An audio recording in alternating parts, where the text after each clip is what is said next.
12th May 1914. Translation by Sri Aurobindo.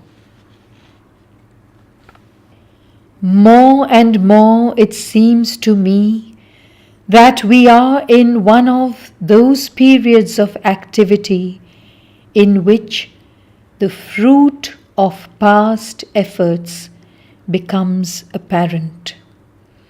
A period in which we act according to Thy law in the measure in which it is the sovereign controller of our being, without having even the leisure to become conscious of the law. This morning, passing by a rapid experience from depth to depth, I was able once again, as always, to identify my consciousness with Thine, and to live no longer in aught but Thee. Indeed, it was Thou alone that wast living, but immediately Thy will pulled my consciousness towards the exterior, towards the work to be done, and Thou saidst to me, "Be the instrument of which I have need." And is not this the last renunciation, to renounce identification with Thee, to renounce the sweet and pure joy of no longer distinguishing between Thee and me, the joy of knowing at each moment, not only with the intellect, but by an integral experience, that Thou art the unique reality, and that all the rest is but appearance and illusion, that the exterior being should be the docile instrument which does not even need to be conscious of the will which moves it, is not doubtful. But why must I be almost entirely identified with the instrument, and why should not the I be entirely merged in Thee and live Thy full and absolute consciousness?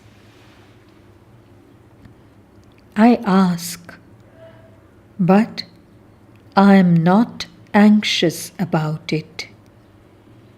I know that all is according to Thy will, and with a pure adoration I trust myself joyously to Thy will.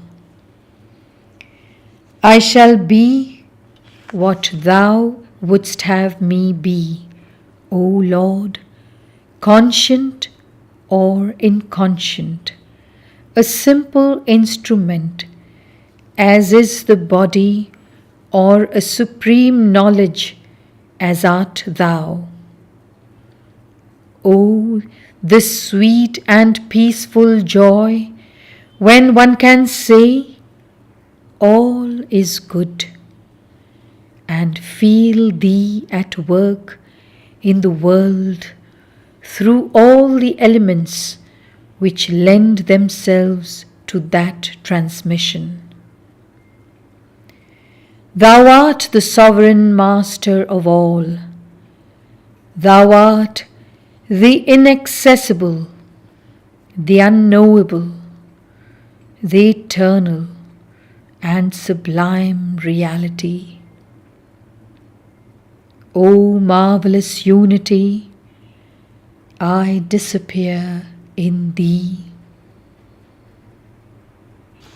May 13, 1914.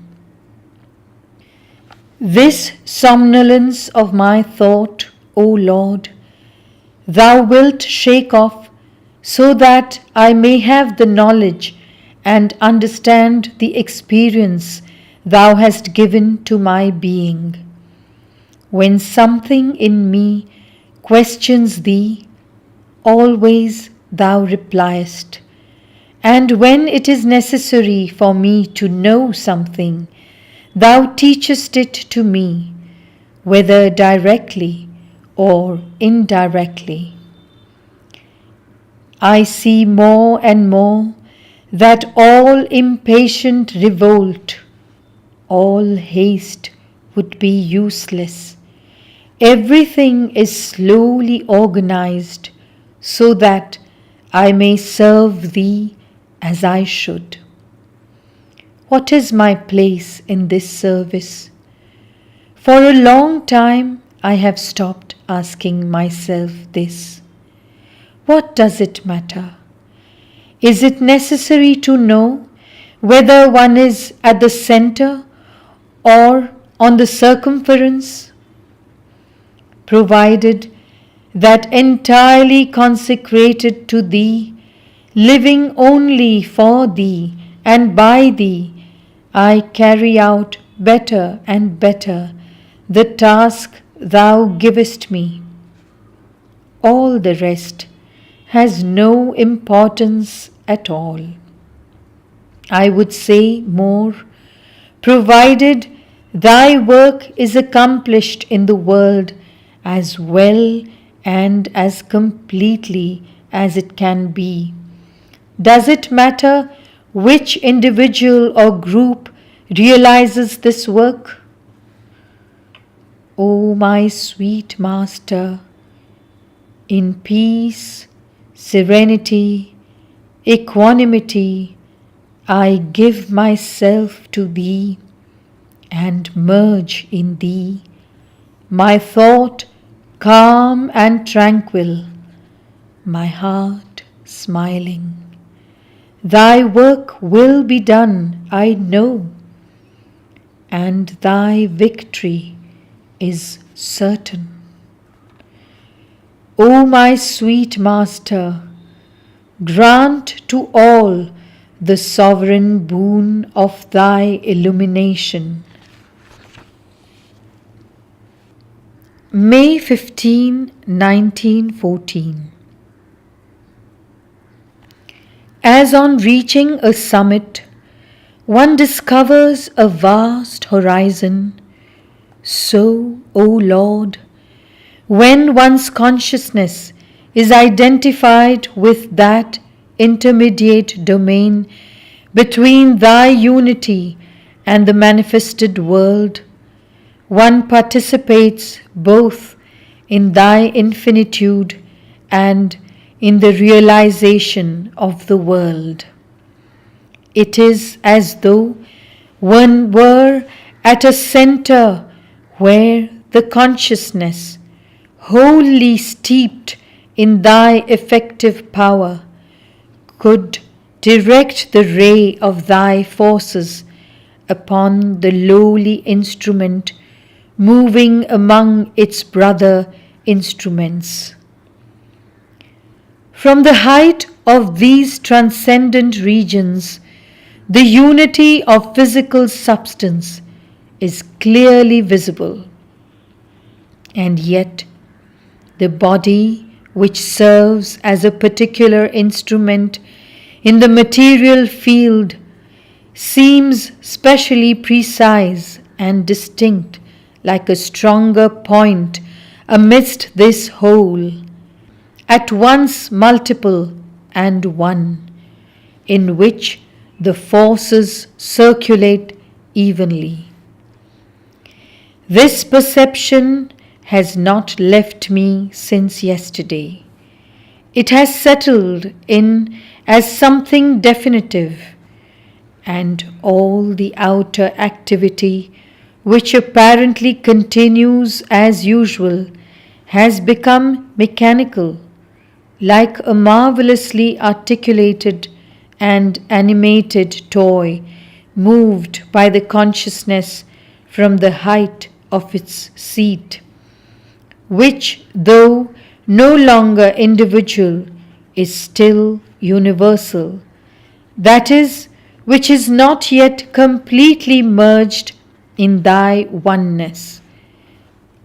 All the laws of individual manifestation have become clear to me, but in so synthetical, so global, so simultaneous a way that it is impossible to express this in our ordinary language.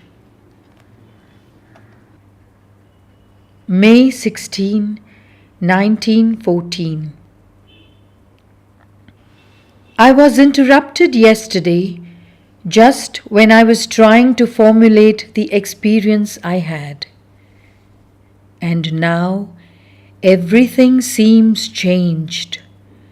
That precise knowledge, that clear-sightedness has given place to a great love for Thee, O Lord, which has seized my whole being from the outer organism to the deepest consciousness, and all lies prostrate at Thy feet in an ardent aspiration for a definitive identification with Thee and absorption in Thee.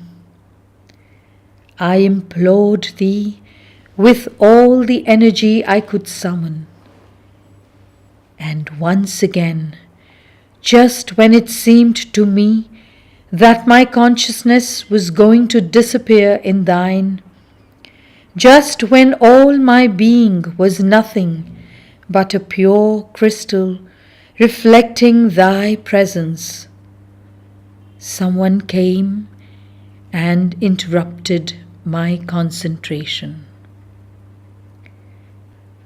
Such is indeed the symbol of the existence Thou givest me as my share, in which outer usefulness, the work for all, holds a much greater place even than the supreme realization. All the circumstances of my life seem always to tell me on Thy behalf, it is not through supreme concentration that Thou wilt realize oneness. It is by spreading out in all. May Thy will be done, O Lord. Now I understand clearly that union with Thee is not an aim to be pursued, so far as this present individuality is concerned. It is an accomplished fact since a long time, and that is why Thou seemest to tell me always, do not delight in the ecstatic contemplation of this union. Accomplish the mission I have entrusted to Thee upon earth. And the individual work to be carried on simultaneously with the collective work is to become aware and take possession of all the activities and parts of the being, the definitive establishment of consciousness in the highest point, making possible both the prescribed action and the constant communion with Thee. The joys of perfect union cannot come until what has to be done is done. First, union must be preached to all. Afterwards, work. But for those who have realized the union, every moment of their life must be an integral expression of Thy will through them.